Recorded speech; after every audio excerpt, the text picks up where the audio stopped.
સવારે ઉઠીને એક વૈષ્ણવે કઈ દિનચર્યા એટલે કે કઈ બેઝિક લાઈફસ્ટાઈલનું ઇમ્પ્લિમેન્ટ કરવાનું હોય કે જ્યારે ઉઠો ત્યારે પ્રભુના મંગળા એવું ન હોય.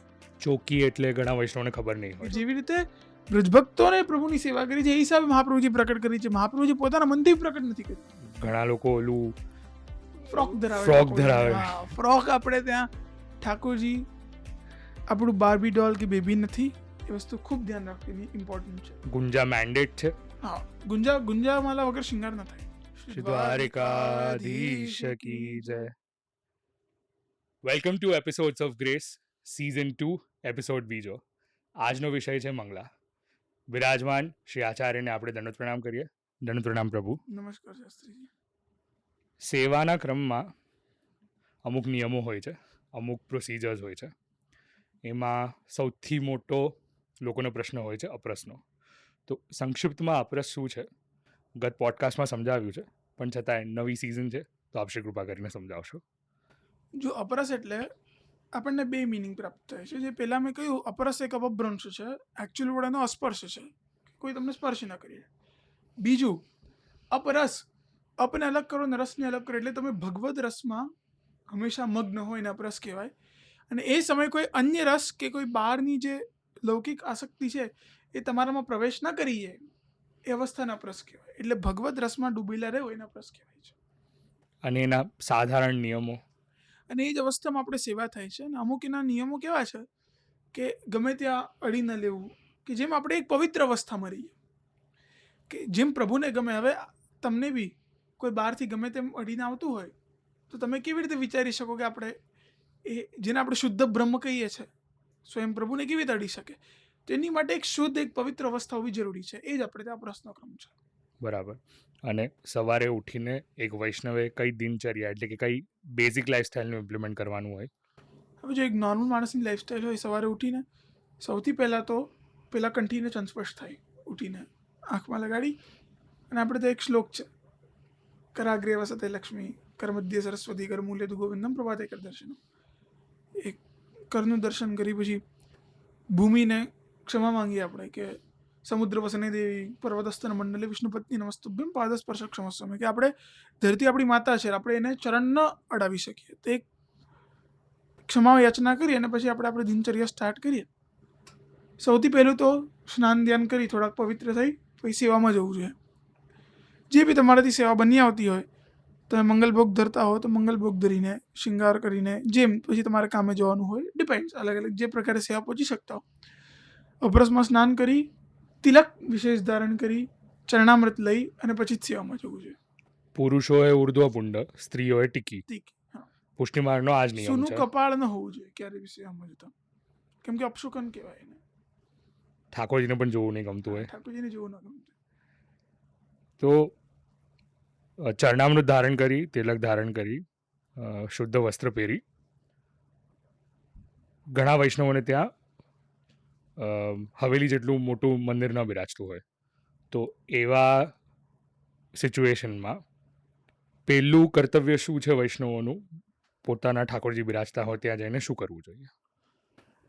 હવે સૌથી પહેલાં તો તમે જ્યારે સ્નાન કરીને થોડાક પવિત્ર અવસ્થામાં થાઓ, તિલક મુદ્રા, તિલક કંઠી અને તિલક અને ચરણામૃત ગ્રહણ કરી તમે પ્રભુ સન્મુખ જાઓ તો સૌથી પહેલાં ઘંટાનાદનો ક્રમ થાય છે.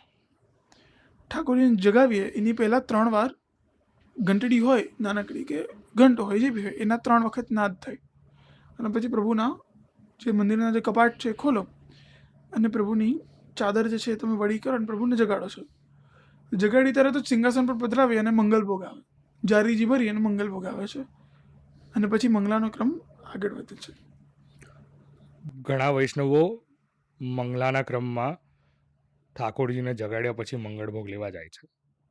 તો એક slow but steady step by step process જો વૈષ્ણવોને સમજાવવામાં આવે કે મંગલભોગ પહેલાં લાવવાનો, પછી લાવવાનો, સિંહાસન પહેલાં રેડી કરવાનું, પછી રેડી કરવાનું, જારી પહેલાં રેડી કરવાની કે પછી રેડી કરવાની, જો એ સ્ટેપ બાય સ્ટેપ સમજાવવામાં આવે તો વધારે સારું. હવે ઠાકોરજી જાગે ત્યારે જારીજી વળી કરી લેવામાં આવે અને તરત ભરીને સિંહાસન પર પધરાવી દેવામાં આવે. અને એ જે ઠાકોરજીને તમે જગાડો એની પહેલાં જ્યારે જારીજી વળી કરો એની પહેલાં તમારું સિંહાસન ને બધું તૈયાર હોવું જોઈએ. સિંહાસન તૈયાર હોવું જોઈએ, મંગલ ભોગ ચોકી પર સાજેલો તૈયાર હોવો જોઈએ. ચોકી એટલે ઘણા વૈષ્ણવને ખબર નહીં હોય. ચોકી એટલે ઠાકોર સન્મુખ જે નાનકડું એવું ટેબલ હોય ને ચોકી કહેવાય. ઓકે. તો એની પર ભોગ સાજી અને બધું રેડી હોવું જોઈએ, અને પછી તમે ઠાકોરજીને જગાડીને સીધા જ મંગલ ભોગમાં પધરાવો અને તરત દ્વાર જે ટેરા છે ટેરા લઈ લો. ઘણા વૈષ્ણવોને ત્યાં કોઈકને ત્યાં દૂધઘર ધરવાનો ક્રમ, કોઈકને ત્યાં અનસખડી ધરવાનો ક્રમ અને કોઈકને ત્યાં સખડી ધરવાનો ક્રમ. તો હવે જે ત્રણેય પ્રકાર છે જે પોપ્યુલર છે આજકાલ, એ વૈષ્ણવોએ બેઝિક શું વસ્તુ ધરવી જોઈએ, એનું જો માર્ગદર્શન આપી શકો. જો મંગલ ભોગમાં અગર તમે દૂધઘરની સેવા કરતા હો તો તમારા દૂધઘરના 2 નંગ દૂધ હોય, મલાઈ ધરી શકતા હોય તો મલાઈ, માખણ, બુરું અને અચાર. અચાર તો ખેર નહીં હોય, બાકી આ જે વસ્તુઓ છે આટલી ધરવી અનિવાર્ય છે.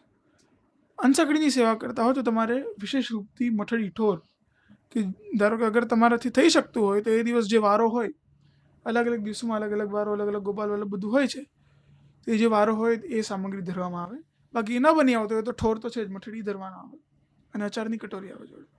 અને સખડી ધરતા હો, મંગલ ભોગમાં સખડી ના આવે. કેવલ આખા વર્ષમાં અમુક એવા દિવસો હોય જે મંગલ ભોગમાં સખડી આવે, પ્રભુ વિશેષરો કે શીતકાલના દિવસોમાં, ત્યારે પ્રભુની વિશેષ સખડી આરોગવામાં આવે. બાકી એમ ડેલી બેસિસ પર અનસકડી સુધી જ પ્રભુને આરોગવામાં આવે. અને દૂધઘરની સેવા બિરાજતી હોય તો દૂધ છે કે દૂધઘર ને મલાઈ ના હોય, દહીં ધરવામાં આવે. હા, દહીં ધરવામાં આવે મંગલ ભોગ. અને જનરલ પબ્લિકને કદાચ બુરું ન ખબર હોય તો બુરું એક્ઝેક્ટલી શું હોય? બુરું એટલે દળેલી ખાંડ, જેને આપણે કહીએ કે પાવડર્ડ શુગર. ઘી ધરવાનું હોય? ના, ઘી ના આવે. અને દૂધમાં પણ કોઈ સ્પેસિફિક ક્રાઇટેરિયા હોય? કેવું દૂધ? ઘણા લોકોને કેસરવાળું ધરવું હોય. હા, કોઈ બી પ્રકારનું દૂધ ધરી શકે, એમાં કોઈ વિશેષ ઓલું નથી.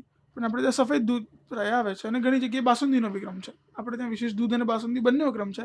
કેવલ દૂધ ધરો તો બી વાંધો નથી. ઘણા વૈષ્ણવ એમ વિચારતા હોય કે અમે ફ્રૂટ્સ પણ અહીંયા ધરી દઈએ. ફ્રૂટ્સ મંગલ ભોગમાં ના આવે, હંમેશા ઉત્થાપન ભોગમાં ફ્રૂટ્સ આવે. અને એક થોડો લૌકિક ક્વેશ્ચન છે, પણ ઘણા વૈષ્ણવોને એવું હોય કે અમારે ઘરના બધા કામે જવાના છે, તો એ લોકો કદાચ ઉત્થાપનની સેવા ન પણ પહોંચતા હોય, તો એવા વૈષ્ણવોએ ફ્રૂટ્સ ક્યારે ધરવા? રાજભોગ જોડે. ઓકે, સરસ. તો મંગલાનો સમય એ ફિક્સ હોવો જોઈએ, ચેન્જ થવો જોઈએ, કે મૂડ પ્રમાણે હોય, કે તમારી સેવા કરવાની હોય એ પ્રમાણે હોય? કારણ કે આવા ઘણા બધા કન્ફ્યુઝિંગ ક્વેશ્ચન્સ વૈષ્ણવોના આવતા હોય છે. આ બહુ સરસ ક્વેશ્ચન છે કે જ્યારે ઉઠો ત્યારે પ્રભુના મંગળા એવું ન હોય. તમારું અલાર્મ 10 વાગે વાગે ઠાકોરજી 10 વાગે ઉઠે એવું જરૂરી નથી. બીજા દિવસે આળસ આવી 12 વાગે ઉઠ્યા તો 12 વાગે પ્રભુ જાગે એવું ના. આપણે પ્રભુના હિસાબે ચાલવાના છે, પ્રભુને આપણા હિસાબે નથી ચલાવવાના. પ્રભુ સેવક નથી, આપણે સેવક છે. પ્રભુ સ્વામી છે આપણા. એમને જેમ ગમતું હોય એમ આપણે જીવન જીવવું જોઈએ. તો બને એટલું મંગલા શૃંગાર જે તમારો આખું રૂટીન છે, ટાઈમ ફિક્સ રાખો તો વધારે વિશેષ આનંદ. ભલે 5-10 મિનિટ આમ તેમ, 15-20 મિનિટ આમ તેમ થાય, વાંધો નહીં, પણ એક નિયમ તો હોવો જોઈએ. હવે મંગલ ભોગ ધરવાનો કોઈ સ્ટિપ્યુલેટેડ ફિક્સ સમય હોય જનરલી, કે એ પણ પાછું ચેન્જ થતું હોય? ઘણી જગ્યાએ 18 મિનિટનો ક્રમ હોય છે, ઘણી જગ્યાએ 24 મિનિટનો ક્રમ હોય છે. જેને જેમ ફાવે એમ ધરી શકે. ઓકે.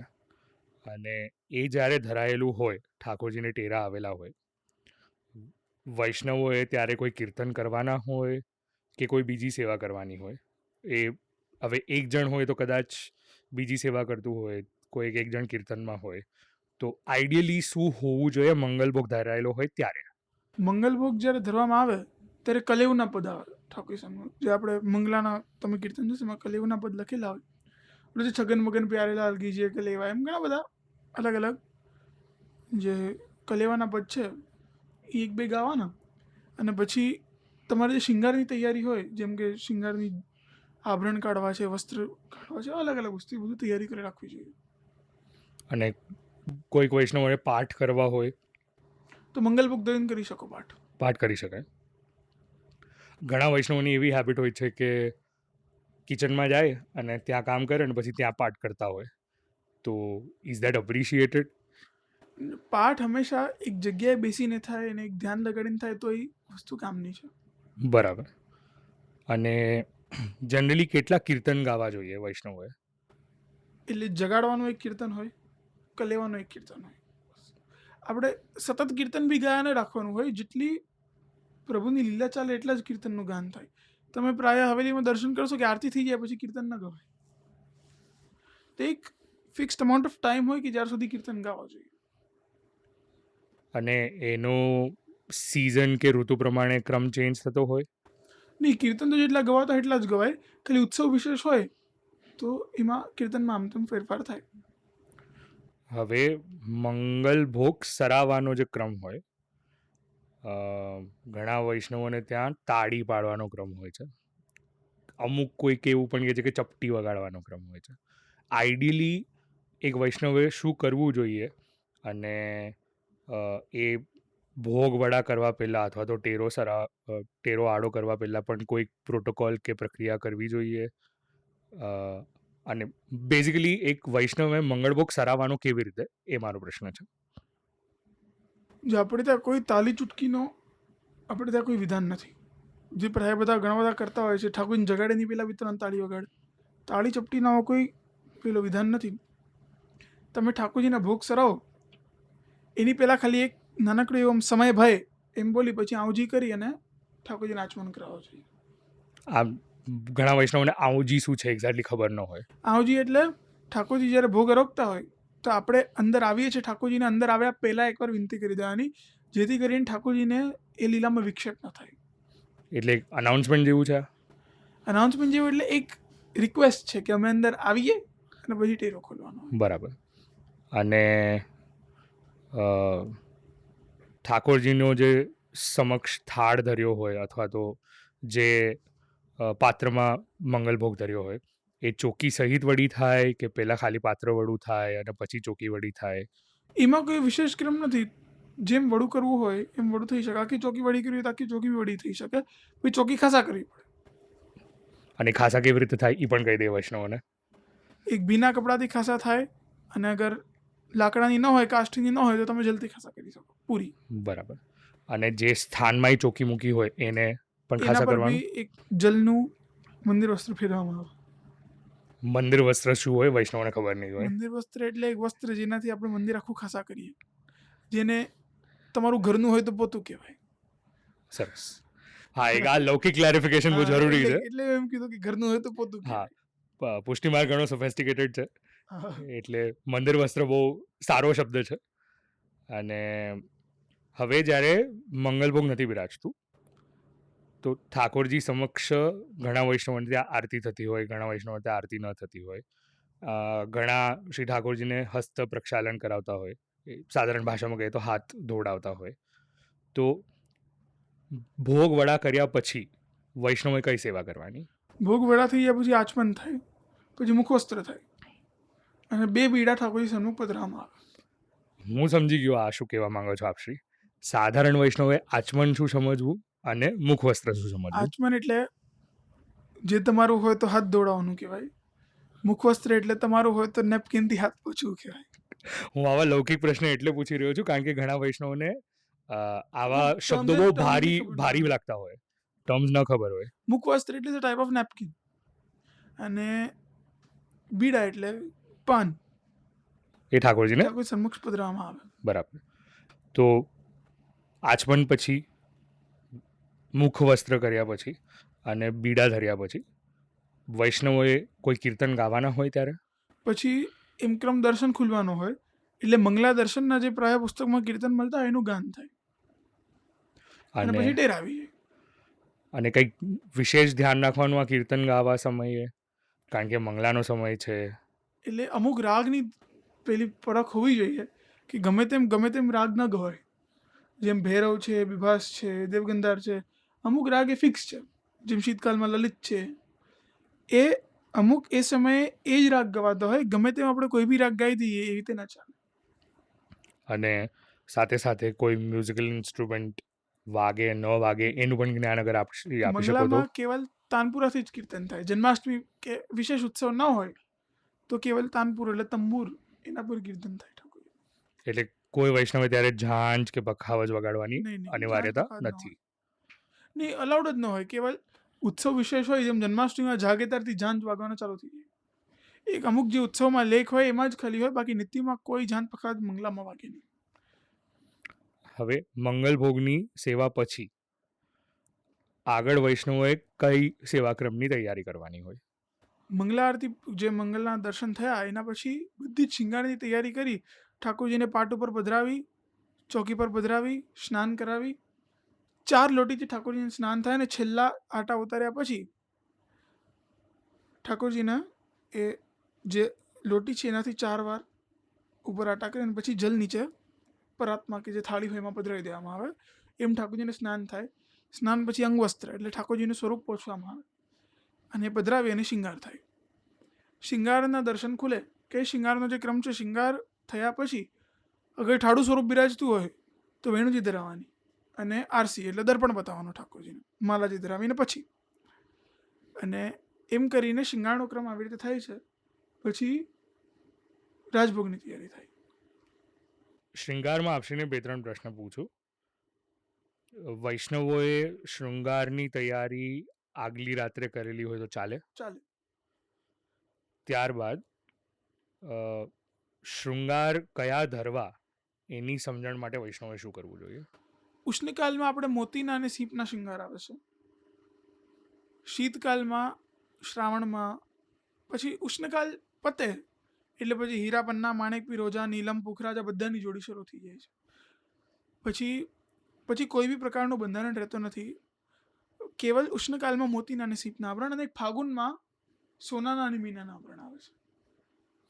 અને આની અન્ડરસ્ટેન્ડિંગ વૈષ્ણવ કોઈ ગ્રંથમાંથી રેફર કરે? જે પોતાનો ગુરુઘરની પ્રણાલિકા હોય એમાંથી તમે વાંચી શકો કે જે કયા આવરણ ક્યારે આવે છે. ઓકે. શૃંગાર જ્યારે ઠાકોરજીને ધરાતા હોય ત્યારે સાઈડમાં ઠાકોરજી માટે કઈ સામગ્રી રેડી રાખવાની? એક શૃંગાર ભોગ જોડે હોવો જોઈએ. જે શૃંગાર ભોગ શૃંગારમાં આવે સન્મુખમાં, પણ એ પાછો રાજભોગમાં પ્રભુની સન્મુખ આવે, જેમાં પ્રભુ આરોગ્ય છે. આઈડિયલી વૈષ્ણવોએ શું સામગ્રી રાખવી જોઈએ ત્યારે? જેની સાથે જેમ તમે અંસકડી હોય તો ઠોર પધરાવી, જે વારો હોય એ જ આવે. જેમ દૂધગર હોય તો દૂધગરના 2 નંગ પધરાવવા જોઈએ. અમરેલી ઘરમાં શું આવે? આપણે તો જે વારો હોય એ હિસાબનો ઠાકોરજીનો શિંગાર ભોગ આવે. ત્યારે આ ગરમીના દિવસો ચાલે છે, જોડે કેરી બી આવે, માખન બુરો અચારની કટોરી આવે, પછી 2 દૂધગરના નંગ આવે, 2 અંસકડીના નંગ આવે. આવી રીતે શિંગાર ભોગ હોય. અને શિંગારમાં જ્યારે પ્રભુ બિરાજતા હોય ત્યાં બાજુમાં ઝાલીજી બી બિરાજે. સરસ.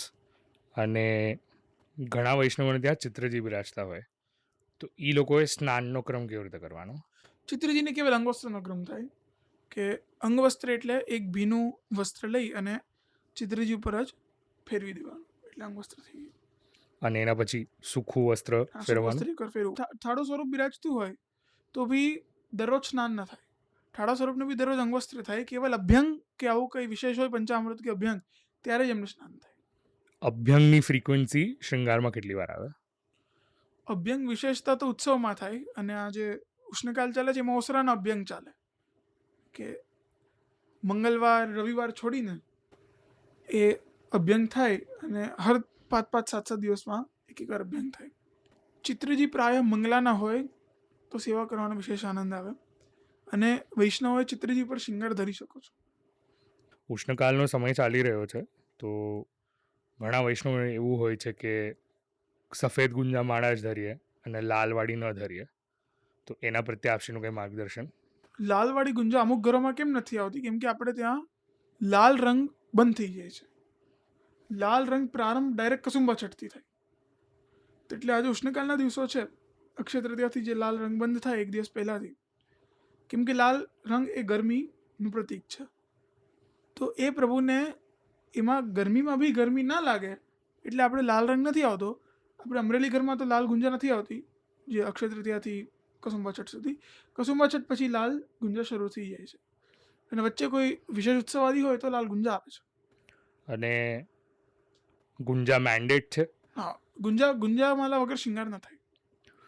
તો વૈષ્ણવો કોઈ પણ માળાજી ધરે ને ગુંજા ન ધરે તો શિંગાર ઇનકમ્પ્લીટ કહેવાય. કેવલ ગુંજા ધરો કોઈ બીજી માલાજી ન ધરો તો ચાલે. એટલું મહાત્મ્ય છે ગુંજા માળાનું. સરસ. આપશ્રીએ વેણુજી માટે એક વસ્તુ મેન્શન કરી હતી કે થાળા સ્વરૂપને વેણુજી ધરવા જોઈએ. ઘણા વૈષ્ણવો લાલનને વેણુજી ધરતા હોઈએ છે. તો આઈડિયલી ચિત્રજી માટે, લાલન માટે અને થાળા સ્વરૂપ માટે વેણુજીનો ક્રમ શું છે? હવે જો ચિત્રજીને વેણુજી ધરી શકાય, ઠારા સ્વરૂપને બી વેણુજી ધરી શકાય. લાલનને આપણા ઘરમાં તો વેણુજી નથી આવતી. આપણે નવનીત પ્રિયજીનો ક્રમ હોવાથી ફૂલની છડી જરૂર આવે છે લાલનને. ઉષ્ણકાલમાં ફૂલ પુષ્પની છડી હોય એ લાલનને શ્રેષ્ઠમાં ખોસવામાં આવે. બાકી વેણુજી તો બાજુમાં ગાદી પર જ બિરાજે. એ જ ક્રમ આપણે ત્યાં follow અને થાય છે. વૈષ્ણવો ઘણીવાર વેત્રને છડીજી કહેતા હોય છે. તો વેત્રનો શું ક્રમ હોવો જોઈએ આ ત્રણેય સ્વરૂપો માટે? જો વેત્ર તો બધા જ સ્વરૂપોને આવે, કેવલ એની જગ્યા જે પધરાવાની જગ્યા છે ફરતી હોય છે. જેમ ઠાળા સ્વરૂપ હોય એમને એક વેણુ અને એક વેત્ર યદી હલકા શિંગાર હોય તો, મધ્યના શિંગાર કે ભારી શિંગાર હોય તો એક વેણુ ને બે વેત્ર આવે. બધાને જ આ જ ક્રમ છે. ઠાળા સ્વરૂપને અને ચિત્રજીને એમની બાજુમાં જ વેણુજીને વેત્ર પધરાવવામાં આવે. અને વેત્રનો ક્રમ ખાલી રાજભોગનો અને ભોગારતીનો છે. શયનમાં, શૃંગારમાં અને મંગલામાં વેત્ર ના આવે. સબ્જેક્ટ ટુ ઇનકેસ જેમ દિવાળી છે કે વિશેષ કોઈ ઉત્સવ હોય તો પ્રભુ કાન જગા પધારતા હોય કે આવું કોઈ શયનનો વિશેષ ક્રમ હોય તો એમાં વેત્ર આવે, પણ નિત્યમાં ના આવે. અને લાલન હોય એમને જે ગાદી છે એની નીચે બે વેત્ર પધરાવવામાં આવે અને બાજુમાં વેણુજી ગાદી ઉપર આવે. આપ શ્રી લોકેશન સ્પેસિફાઈ કરી શકશે? એટલે ઠાડા સ્વરૂપને એમની ગાદી પર જ બાજુમાં આવે અને લાલનની ગાદીની નીચે વેત્ર આવે. Left right? ઠાકોરજીનું રાઈટ એટલે આપણું લેફ્ટ. અને આ રૂલ એપ્લિકેબલ છે થાળા સ્વરૂપ, ચિત્રજી અને લાલન ત્રણેય માટે? ત્રણેયને વેત્ર આવે. વેણુજી ધરે ખાલી ચિત્રજી અને ઠાડું સ્વરૂપ. પરફેક્ટ. સિન્સ આપશ્રીએ ત્રણ પ્રકારના શૃંગાર કયા, હલકા, મધ્યમ અને ભારે, આ ત્રણની અન્ડરસ્ટેન્ડિંગ થાળા સ્વરૂપ માટે, ચિત્રજી માટે અને લાલન માટે. હવે હું જે કહીશ ને ઠાડું સ્વરૂપ અને ચિત્રજી બંનેનું સેમ ક્રમ ચાલે અને લાલનનું અલગ ચાલે.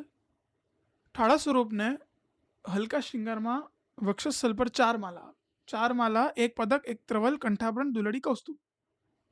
કંઠાભરણ એટલે એકદમ કઠમાં જે ધરાઈ, દુલડી એટલે 2 મોતીની લડ હોય, કૌસ્તુભ એટલે એક પદક જેવું વચ્ચે ચોકી જેવું અને મોતીની 2 લડ હોય, એને કૌસ્તુભ કહેવાય.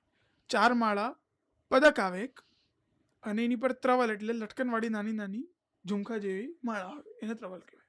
પદકને પેન્ડન્ટ કહેવાય? હા, પેન્ડન્ટ. ઓકે. એવું એવું ઠાડો સ્વરૂપ. નીચે ગુંજા માળા આવે અને હમેલ ધરવી હોય તો આમ આડી જનોઈ કેમ હોય આપણી એમ ઠાકોરજીને આભરણ આવે અને બાજુ પહોંચી એટલે શ્રીઅસ્તમાં જે ધરતા હોય એ હિસાબે ક્રમ થાય હલકા શિંગારમાં. મધ્યમાં અને ભારે? મધ્યમાં ક્રમે જ ફોલો થાય, પણ જે 4 માલા હોય એની 7 માલા થઈ જાય. અને પદક હોય, ત્રવલ હોય, એને વચ્ચે હાંસ આવે. હાંસ એક તમે દર્શન કર્યું હશે, આ મૂન શેપનું હોય, એ ઠાકોરજી હૃદયમાં ધારણ કરે એ મધ્યમાં. અને ભારીમાં એ 7 માળાની ઘણી બધી માળા થઈ જાય. અને એક પદકના 4-5 પદક થઈ જાય અને એક ત્રવલની 5-6 ત્રવલ થઈ જાય. તો ડિફરન્સ એ છે, ભારીમાં બધા જ રંગની માળા આવે, હલકામાં અને મધ્યમાં એક જ રંગની માળા આવે. અને એની કોઈ પ્લેસમેન્ટ હોય ઠાકોરજીના શ્રીઅંગ પર, ક્યાં સુધી ને ક્યાં સુધીની? હલકા શિંગાર નાભી સુધી થાય, મધ્યના શિંગાર જાનું એટલે ગોઠણ સુધી થાય અને ભારી શિંગાર ચરણારંભ સુધી થાય. સરસ. આપશ્રીએ થાળા સ્વરૂપ અને ચિત્રજીના સ્વરૂપનો ક્રમ સમજાવ્યો. આ જ ક્રમ લાલનમાં કેવી રીતે અપ્લાય થાય છે? લાલનને હલકા શિંગારમાં કંઠાભરણ, લડ, એમને દુલડી ના આવે, લાલનને લડ આવે, એક સિંગલ લડ, કૌસ્તુભ, પદક, ત્રવલ. અને પછી લાલનને એક જ માળા લાંબી આવે હલકા શિંગારમાં અને ગાદી પર એક હાર અને 2 માળા અને ગુંજા. આ હલકા શિંગારનો. મધ્યના શિંગારમાં કંઠાભરણ, દુલડી, કૌસ્તુભ, લાલનને બી હાંસ આવે અને 2 ફોંદના એટલે લગાવના ફૂમકા જોડે જોડેલા લગાવવાની બત્તી હોય 2, એ ધરાવવામાં આવે અને એની ઉપર 7 માળા આવે અને એની ઉપર ત્રવલ આવે. ગાદી પર 4 હાર ને 4 માળા અને નીચે કસ્તુરી એટલે બ્લેક કલરની માળા હોય, ચંદ્રહાર એટલે સોનાનો હાર હોય અને પછી ગુંજા. ભારી શિંગારમાં જેમ મેં કહ્યું ઘણી બધી માળાઓ થઈ જાય, ઘણી બધી ત્રવલો થઈ જાય અને ગાદી પર બી ઘણા બધા હાર અને ઘણી બધી માળા થઈ જાય અને બધા મિક્સ રંગમાં હોય. જ્યારે મધ્યના અને હલકામાં એક જ રંગના શિંગાર હોય. અને અહીંયા ગુંજામાલા ક્યાં આવે ફાઇનલી? છેલ્લે ગાદી પર. ગાદી પર. પરફેક્ટ. સાથે સાથે શ્રી ઠાકોરજીને શ્રીમસ્તક ઉપર ઘણા બધા વેરિએશન્સ આવતા હોય છે.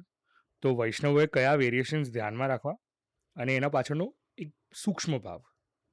આપણે ત્યાં જો પ્રાય પ્રભુને પાગ આવે, છજ્જેદાર અને ગોલ પાગ. છજ્જેદાર એટલે આમ યુ શેપની જે તમે પાગ જો એ છજ્જેદાર, ગોલ એટલે ગોલ પાગ આવે. કુલ્હે આવે, પછી ફેંટો આવે, દુમાલો આવે, સહેરો આવે, ગ્વાલ પગા, કુલ્હે પગા, મુકુટ. મુકુટ આવે, ટીપારો આવે, ટોપી આવે. બસ આ બધા ક્રમ વિશેષ કંઈક રહી જતું હોય તો કુલ્હે પગા, ગ્વાલ પગા વિશેષ આવે. ગોટીનું ફૂલ છે એવું બી આપણે ત્યાં ક્રમ આવે છે. કુલ્હેસી પાગ આવે, અલગ અલગ પ્રકારના ક્રમ છે. આપણે આટલા વિશેષમાં તો નહીં જઈએ, પણ એક વૈષ્ણવ સામાન્ય જે ધરી શકાતા હોય એ પાગ એટલે નિત્યનો જે ક્રમ છે એમાં પાગ, ગોલ પાગ અને સજ્જેદાર. ઉત્સવનો ક્રમ હોય એમાં વિશેષ કુલ્હે આવે. બાકી પ્રાય ઘણા બધા ઉત્સવમાં નથી બી આવતી, તો એ તમારા લેખ જોઈ લેવાનો. જન્માષ્ટમીમાં બધા જ ઘરોમાં કુલ્હે આવે છે. પછી આવે છે ફેંટો. ફેંટો, ખૂંપનો દુમાલો, આ બધા જે આભરણ છે, ટીપારો, આ બધા માખણ ચોરીથી રિલેટેડ છે. જ્યારે બી ગ્વાલના કે માખણ ચોરીના શૃંગારો ત્યારે આ બધા આભરણ આવે છે. મુકુટ છે રાસનું પ્રતીક છે રાસમાં, અને સહેરો છે એ બ્યાહનું પ્રતીક છે. જ્યારે બ્યાહ હોય કે લગ્ન મંડપનો મનોરથ હોય કે વિશેષ કોઈનો જન્મદિવસ કે આવું કંઈ હોય ત્યારે વિશેષ સહેરાના શૃંગાર થાય છે. સાથે સાથે શ્રી ઠાકોરજીના કર્ણમાં એટલે કે કાન પાસે પણ ઘણા બધા ચેન્જીસ આવતા હોય છે. તો એના પાછળનું જ્ઞાન અગર આપશે આપી શકો. પાગ જોડે હંમેશા કર્ણફૂલ આવે. બીજું, જ્યારે કુલ્હે આવે ત્યારે જરૂરી છે કે મકરાકૃત એટલે ક્રોકોડાઇલના આકારના કુંડલ આવે. એ ઠાકોરજી મકરાકૃત એ કુંડલ આવે. મુકુટ હોય તો મયુરાકૃત એટલે પીકોક એના શેપના કે આકારના કુંડલ આવે. અને ટીપારો હોય કે વિશેષ કોઈ બીજું હોય તો મત્સ્યાકૃત એટલે માછલીના આકારના કુંડલ આવે ઠાકોરજી. સરસ. અને આપશે છે ને લાંબુ લિસ્ટ દીધેલું માળાઓના મટીરિયલનું, એટલે કે હીરા, પન્ના, માણેક, તો ફિરોઝા. આપશે એકદમ ફાસ્ટ તો કહી દીધું, પણ વૈષ્ણવને કદાચ ન પણ સમજાયું હોય તો હા. એની બેઝિક અન્ડરસ્ટેન્ડિંગ આપશે આપી શકો જો તો. માણેક એટલે રૂબી, રેડ કલરનું જે સ્ટોન હોય ને માણેક કહેવાય. પન્ના ઇઝ એમરેલ્ડ એટલે જે ગ્રીન કલરનું સ્ટોન હોય. હીરા ઇઝ ડાયમંડ, વ્હાઇટ કલરનું. ફિરોઝા. પિરોજા is light blue, it is turquoise. નીલમ ઇઝ સેફાયર એટલે ડાર્ક બ્લુ કલરનું. પુખરાજ ઇઝ ટોપેઝ એટલે યલો કલર. સરસ. મોતી બિંગ મોતી. મોતી બિંગ મોતી, પર્લ એ બી વ્હાઇટ કલરનું. અને સોના અને મીનાના જે આપશે એ હોલી માટે કીધેલા હતા. મીના એટલે સોના પર જ કાચનું કામ થાય એને મીના કહેવાય. પરફેક્ટ. વૈષ્ણવ માટે આ ખૂબ લાભદાયક થશે, કારણ કે એક બેઝિક શૃંગારની અન્ડરસ્ટેન્ડિંગ આમાં ડેવલપ થઈ જતી હોય છે. અને સિન્સ મસ્તક શૃંગારની વાત કરી, માળાની વાત કરી, કર્ણના શૃંગારની વાત કરી, એક વસ્તુ રહી જાય છે અને એ છે વસ્ત્ર. તો બેઝિક અન્ડરસ્ટેન્ડિંગ ઓફ વસ્ત્ર, કે ઓઢણી કોને કહેવાય, ચીરા કોને કહેવાય, એક બેઝિક અન્ડરસ્ટેન્ડિંગ જો વૈષ્ણવને આવી જાય તો શૃંગાર પ્રણાલીને સમજવામાં ઘણી ઇઝી થઈ જશે. જો વસ્ત્રમાં ઠાકોર લાલનને તો વાઘો આવે, ફડકાનો વાઘો કહેવાય, જેમ વી શેપનો હોય એ લાલનને ધરવામાં આવે. ઉષ્ણકાલમાં એ બંધ થઈ જાય. સોરી જે એક ક્વેશ્ચન છે આમાં, ઘણા લોકો ઓલું ફ્રોક ધરાવે. ફ્રોક ઠાકોરજીને. ધરાવે. હા, ફ્રોક આપણે ત્યાં ઠાકોરજી આપણું બાર્બી ડોલ કે બેબી નથી. એ વસ્તુ ખૂબ ધ્યાન રાખવીની ઇમ્પોર્ટન્ટ છે. હું ચોખ્ખું એટલા માટે કહું છું કેમ કે આપણે વૈષ્ણવને ધ્યાન નથી રહેતું. ભાવનામાં આપણે કંઈ બી કરી નાખીએ છીએ. શ્રી મહાપ્રભુજીએ બી પોતાના હિસાબે નહીં, પણ સેવા રીત પ્રીત બ્રજજન કી જનહિત જગ પ્રગટાઈ, કે જેવી રીતે બ્રજભક્તોને પ્રભુની સેવા કરી છે એ હિસાબે મહાપ્રભુજી પ્રકટ કરી છે. મહાપ્રભુજી પોતાના મનથી પ્રકટ નથી કરી. તો એ હિસાબે આપણે જેમ પ્રભુની સેવા કરીએ, આજકાલ વૃંદાવનમાં આદિ ઘણા બધા ફ્રોક ને બધું મળતું હોય છે. તો એનો મતલબ એ નહીં કે આપણે કેનવાસના તમે એવું પહેરી શકો છો. આજે જેમ મેં આની પહેલાના પોડકાસ્ટમાં કહ્યું, યથા દેહે તથા દેવે, જ્યાં આપણને લાગે એમ જ પ્રભુને લાગવું જોઈએ. નહીં તો ઓલા રાજા માનસિંહ જેવું થાય. પછી આટલા બધા ફ્રિલવાળા ફ્રોકવાળા પ્રભુને ધરાવી દો, એ જરા બી પુષ્ટિવારમાં તો એક્સેપ્ટેડ નથી. એટલે જે વી શેપ્ડ વસ્ત્ર હોય છે હા. અને એ બી ફરતા રહે, જેમ શીતકાલમાં સાટીન ના આવે કોમલ, ઉષ્ણકાલમાં એનાથી બી કોમલ મલમલ ના આવે. એ નિર્ભર પછી જેમ નવરાત્રિમાં છાપા ના આવે, જન્માષ્ટમીના જામદાની ના આવે, અલગ અલગ મટીરિયલના. મટીરિયલના અલગ અલગ સમય પર એ વાઘા આવતા હોય છે. ઓઢણી એટલે લાલનની પાછળ જે ઓઢણી આવે, ઓઢણી કેવલ દેવ પ્રબોધનીથી વસંત પંચમી બંધ થાય ત્યારે ફરગુલ આવે, એ ગોળ હોય અને એ બી લાલનની પાછળ પધરાવવામાં આવે. બીજી વસ્તુ, ઠાળા સ્વરૂપને ઉષ્ણકાલમાં પિછોડા છે, કાચ છે, સુથન છે, આવી બધી વસ્તુ આવે, આ બધા વસ્ત્ર આવે જે કેવલ કટીના ભાગની નીચે હોય. જેમ જેમ ગરમી ઓછી થાય, ઠંડી વધે, એટલે નવરાત્રિના દિવસો ત્યારે ખુલ્લે બંધ આવે, એટલે અડધું ખુલ્લું હોય અને ઉપરથી બી ધરેલું હોય. અને જેમ નવરાત્રિ જાય, દશેરાના દિવસે આખો વાઘો આવી જાય, એટલે ચોલી હોય, સુથન, ઘેરદાર, ઘેરદાર એટલે આમ ઘેરવાળું કટી પર ધરે અને સમગ્ર શૃંગાર શરૂ થઈ જાય. એ જ વસ્તુ પાછી જ્યારે ચૈત્રી નવરાત્રિ આવે ત્યારે પાછા ખુલ્લે બંધ શરૂ થાય, કેમ કે ધીરે ધીરે ઠંડી જાય છે અને ગરમી આવે છે. અને જેમ ચૈત્રી નવરાત્રિ પૂરી થાય એટલે સાવ પાછું પિછોડા, કાચ, સુથન આ બધા પર આવી જાય. સરસ, એક આખો સાયકલ છે.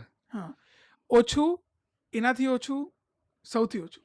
બરાબર. એટલે જેમ થાય ઓછું થાય, એનાથી વધે ને સૌથી વધારે વધે, પાછું એનાથી ઓછું થાય ને સાવ ઓછું થઈ જાય, એવી રીતે. શૃંગારનો જ ક્રમ આટલો વિસ્તૃત છે, તો રાજભોગનો ક્રમ સમજવા માટે આઈ ડોન્ટ થિંક આટલા ઓછા સમયમાં આપણે એ વસ્તુને સમજવું જોઈએ. તો શૃંગાર પ્રત્યે ઘણા બધા વિશેષ પ્રશ્નો આવવાના છે, રાજભોગ પ્રત્યે બીજા બધા પ્રશ્નો આવવાનો છે, પણ એમાં એક પ્રશ્ન બાકી રહે છે, લેખ એટલે શું? લેખ એટલે જે આપણા પૂર્વાચાર્યોએ કે જે પૂર્વ જે પ્રભુને લાડ લડાવ્યું, એમને જે પ્રભુની ઈચ્છાથી લેખ બનાવ્યું છે કે પ્રભુને આ દિવસે આ આવવું જોઈએ, જે એક ટાઈપ ઓફ કોડેડ ડિસિપ્લિન છે કે પ્રભુને આ દિવસે આ ગમે છે, આ ભાવશે, એટલે આ સિદ્ધ થવું જોઈએ, તો એને લેખ કહેવાય છે અને એ જ ફોલો થવું જોઈએ. સરસ. આના સાથે હજી એક પ્રશ્ન છે, પણ જે હું પ્રશ્ન આપશીને આ પોડકાસ્ટમાં નહીં પૂછું, આવતા પોડકાસ્ટમાં પૂછીશ. અને પ્રશ્ન ઘણો ફરી છે, વારો એટલે શું? એનો ઉત્તર આપશે નેક્સ્ટ પોડકાસ્ટમાં દેવાનો છે. ચોક્કસ. આ કહીને આજના પોડકાસ્ટને અહીંયા વિરામ લઈએ છે. આપ લોકોના શૃંગાર માટે કોઈ પણ પ્રશ્ન હોય, વસ્ત્ર માટે કોઈ પણ પ્રશ્ન હોય, તો આપ લોકો કોમેન્ટ્સ બોક્સમાં લખી શકો છો. આપશ્રીની સમયની સાનુકૂળતા અનુસાર જો પ્રશ્ન રેલેવન્ટ હશે તો એને અમે આવતા પોડકાસ્ટમાં એનો જવાબ આપીશું. આટલું કહીને આચાર્ય ચરણના શ્રી ચરણમાં દંડ પ્રણામ કરી આ પોડકાસ્ટને અહીંયા વિરામ આપીએ છીએ.